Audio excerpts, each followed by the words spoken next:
Hello, আজকে আমরা চলে আসলাম শর্টলি কিছু ইনফরমেশন নিয়ে, যেটা সবাই তোমার নিয়ে কৌতূহল। তুমি কয়টা স্কলারশিপ পাইছো, কিভাবে প্রসেস শুরু করলা, এজেন্সির কাছে গেছিলা নাকি নিজে করছো, শুধু সুইডেনেই কি স্কলারশিপ পাইছো না অন্য কোথাও স্কলারশিপ পাইছো, কয়টা স্কলারশিপ পাইছো, কয়টা দেশ থেকে অফার লেটার পাইছো, নাকি একা একা প্রসেস করছো, একা কি সম্ভব, এগুলো একটু নিয়ে সবাইকে তুমি একটু আস্তে আস্তে বিস্তারিত বলো, একটু সময় নিয়ে সবাই জানতে চাচ্ছে বিষয়টা। আচ্ছা, ঠিক আছে। হ্যালো, সকালে আমার সম্পর্কে অনেকে জানতে চায় যে আমি আসলে সুইডেনে কিভাবে ফুল ফান্ডেড স্কলারশিপ পাইলাম, আমি কি কোনো এজেন্সির কাছে গেছিলাম নাকি নিজে নিজে প্রসেস করছি। তো আজকে আপনাদের উদ্দেশ্যে কিছু কথা। তো প্রথমত আমি যখন আইএলটিএস দেই, আইএলটিএসের রেজাল্ট পাওয়ার পরে আমি এজেন্সির কাছে গিয়েছিলাম, কিন্তু এজেন্সি প্রথমত আমাকে তারা কানাডা, অস্ট্রেলিয়া, ইউকের কথা সাজেস্ট করে, এবং আমি যখন তাদেরকে ব্যাংক স্টেটমেন্টের কথা বলি তখন তারা বলে যে হিউজ অ্যামাউন্টের একটা ব্যাংক স্টেটমেন্ট দেখাইতে হবে, প্রায় কোটি টাকার কাছাকাছি। তো আমি বললাম যে আমার স্কলারশিপ পাওয়ার সম্ভাবনা কতটুকু। ওরা বলল যে সর্বোচ্চ 20% পর্যন্ত। তারপরে আমি তখন বললাম যে ইউরোপের কি খবর, আমি যদি ইউরোপে অ্যাপ্লাই করতে চাই। তখন ওরা বলল যে ইউরোপে ভিসা রেশিও নাকি ভালো না।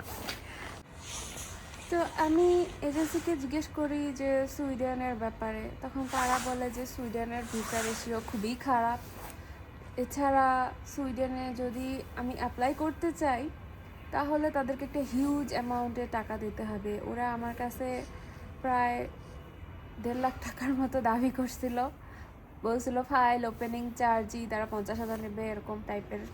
তো আমার শুনে তো আমি ভাবছি এত টাকা কি সম্ভব।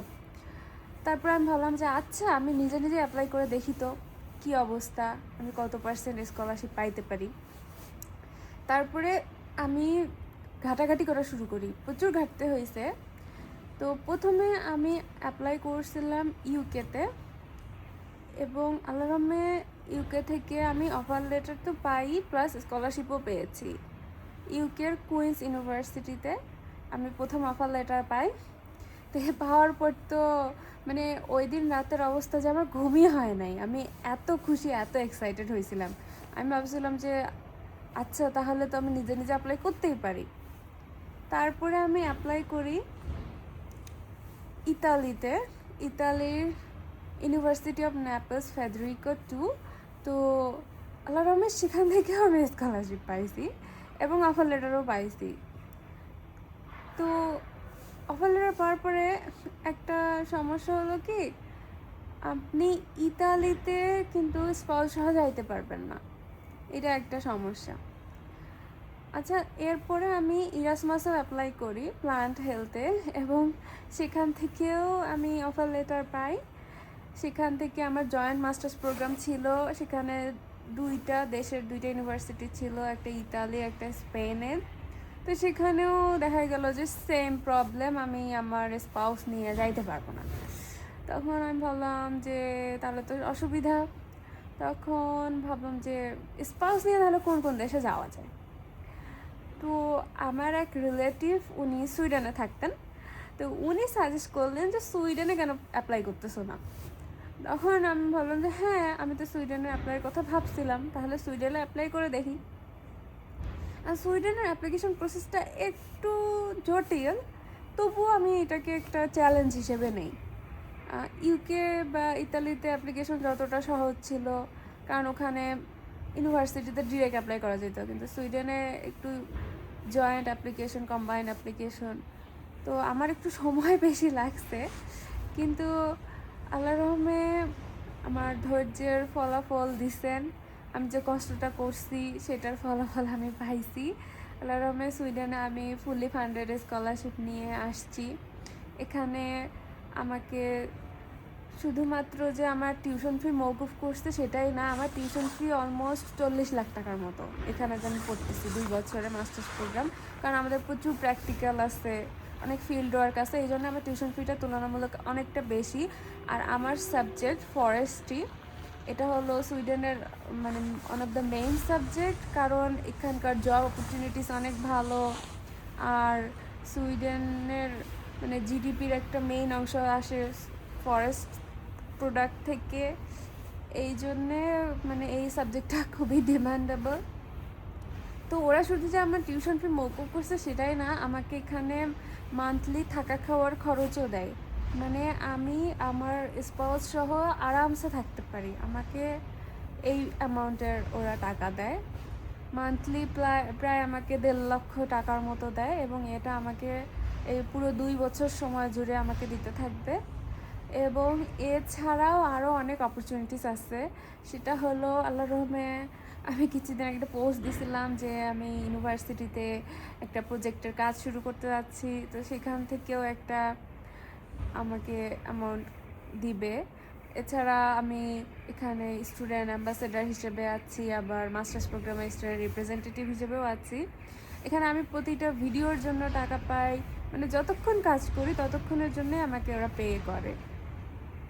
এবং সুইডেনে আরেকটা মজার ব্যাপার কি, কেউ যদি টিউশন ফি দিয়েও আসেন তাদের জন্য কিন্তু একটা দারুণ ব্যাপার আছে। সেটা হলো যে আপনি যদি এখানে আসে অনেক ভালো রেজাল্ট করতে পারেন, তাহলেও কিন্তু ওরা টিউশন ফি মওকুফ করে দেয়। মানে ওরা এখানে পড়া অবস্থাতে একটা স্কলারশিপ দেয় যারা অনেক ভালো রেজাল্ট করে। এই জন্যে আপনারা অনেকে হয়তো ভাবতেছেন এত টাকা টিউশন ফি দিয়ে আসবো, কিন্তু যারা একটু চালাক তারা কিন্তু আসার পরপরই অনেকে এরকম ফাটাফাটি রেজাল্ট করে টিউশন ফি এরকম ওয়েভার পেয়ে যায়। আবার অনেকে আছে এখানে জব করেন, পার্ট টাইম জব। এখানে কিন্তু কোনো জব লিমিট নাই। সব থেকে মানে দারুণ ব্যাপার হলো এখানে আপনার স্টুডেন্টেরও জব লিমিট নাই, স্পাউসেরও জব লিমিট নাই।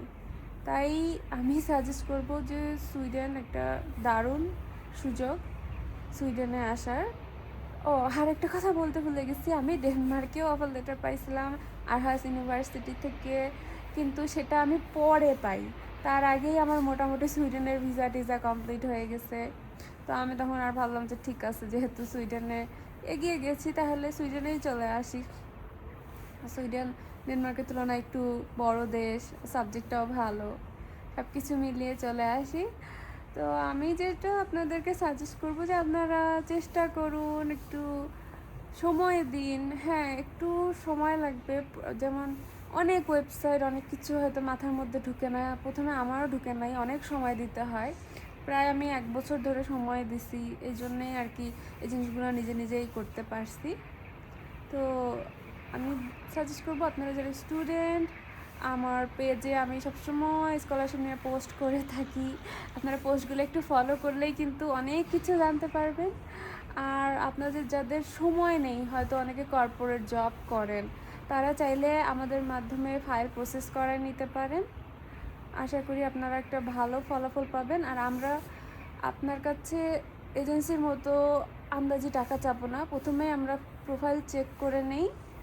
আপনার যদি সম্ভাবনা থাকে স্কলারশিপ পাওয়ার, তখনই আমরা বলি যে হ্যাঁ আপনার সম্ভাবনা আছে বা আপনি অফার লেটার পাবেন, তখনই আপনি আপনার ফাইল প্রসেস শুরু করতে পারেন। খামাখা আপনাকে আমি বললাম এজেন্সির মতো যে হ্যাঁ আপনার রেজাল্ট ভালো না, ভালো না, জব এক্সপিরিয়েন্স নাই, হ্যাঁ আপনি অফার লেটার পাবেন বলে আপনার কাছে টাকা হাতায় নিলাম, এতে কিন্তু আমার নিজেরও সময় নষ্ট হবে। কারণ আমি এখানে পড়াশোনা করতেছি, আমার অনেক কাজ আছে, আরও জব করতেছি।